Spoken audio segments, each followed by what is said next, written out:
Good evening, everybody. Welcome to the premiere episode of Unscripted. So, as you can see, today's topic is, are video games to blame?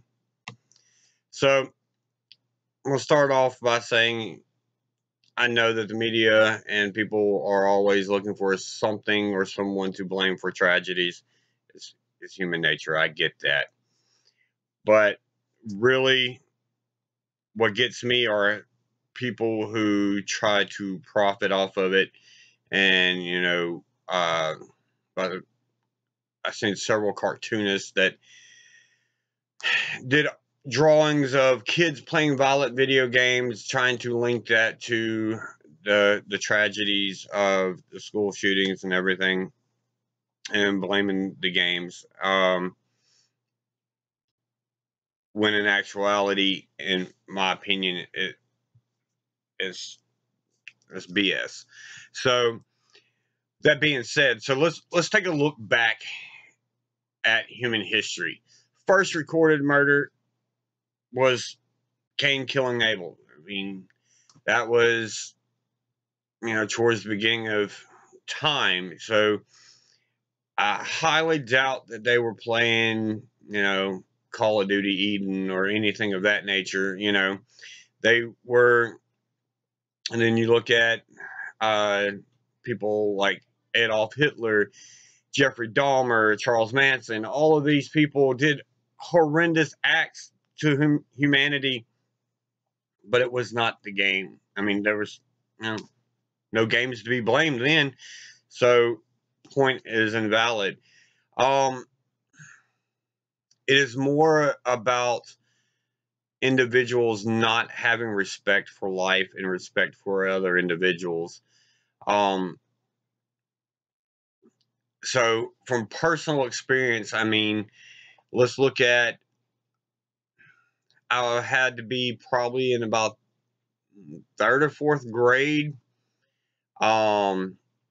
Neighborhood kids got together, were playing games and stuff like that, and we were playing Follow the Leader, and well, one little kid that was unstable decided that, being that he didn't get to be the leader, he was going to go get a butcher knife and attack me, who was the leader. So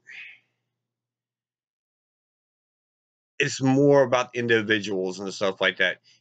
I'm not saying the violence in video games aren't a contributing factor to someone who is already unstable or developing and stuff like that, but that's where we as parents and guardians have to set those boundaries.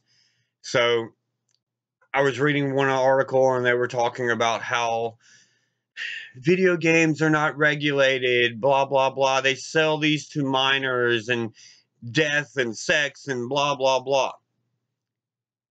This is obviously someone who does not know anything about video games. So, just like with movies, games have ratings. There is an organization called the ESRB. That stands for Electronic Software Rating Board.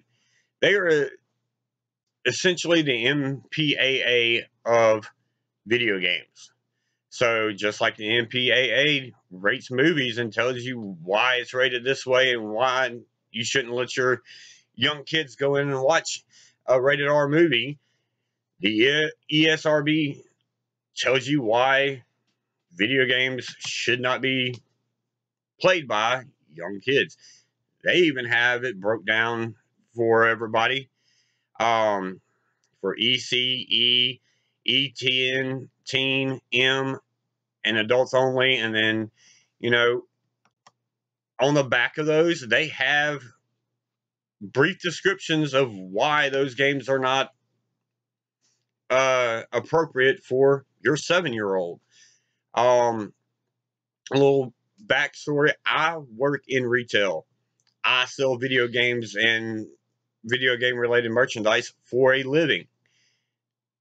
It is just as illegal for us to sell an M-rated game to a minor as it is for a convenience store clerk to sell them beer or cigarettes.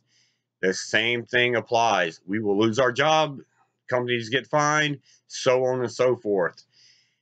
But again, there's that disconnect between parents and the kids, and even with us that work retail that sell these things, we go through and we discuss, hey, this is probably not appropriate for your little 4-year-old. Little Johnny doesn't need to be, going around robbing banks and shooting hookers. It's just not appropriate for him, and try to recommend something that is appropriate for him. But here's the problem. Parents don't listen. Perfect example. Last year, I had a lady come in with her 7-year-old son. He wanted Grand Theft Auto 5.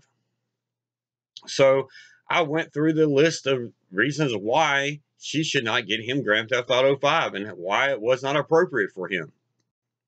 When I got to the spot where it stated, going into the strip clubs and getting lap dances from topless strippers, she looks at her son.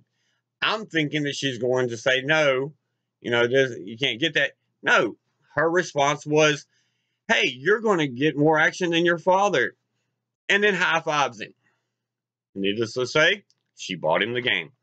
But that's the problem that we face in a society where we do not take accountability.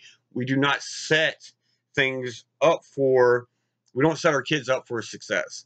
We don't teach them right from wrong anymore. We just blame someone else or something else. And before anybody sits there and thinks that I'm just working from retail, I have 3 kids, 3 gamers. Now, I do let them play M-rated games because I have taught them between right and wrong. I have the confidence in my kids that they're going to do the right thing. Now, even with that, there are still select games that I will not allow them to play. Now, my 2 oldest, they're of age. I have no control over them anymore. But I also know that we have raised them to respect life, to respect individuals, and that they're not going to go out robbing a convenience store, go on a killing spree, or anything like that. Now, again, it is individuals. It is up to you to decide what is right for your kid to play. The ESRB has an app for your smartphone. You're not a gamer? Look it up. It will tell you why they rated it this way. And it's not a little brief description like you see on the back of the box. It's a in-depth description. Spend time with them, play with them, know what they're going, what's going on, what they're playing. You don't have to be a gamer. Now, again, with me personally, with the past I've had a lot of anger issues. I've played violent video games since violent video games have come out. It's just, I knew right from wrong. Guys, I thank y'all for giving me a little bit of your time today. And again, this is my opinion. Take it with a grain of salt. But until next time, be awesome. And this is Almighty Wraith. See you later.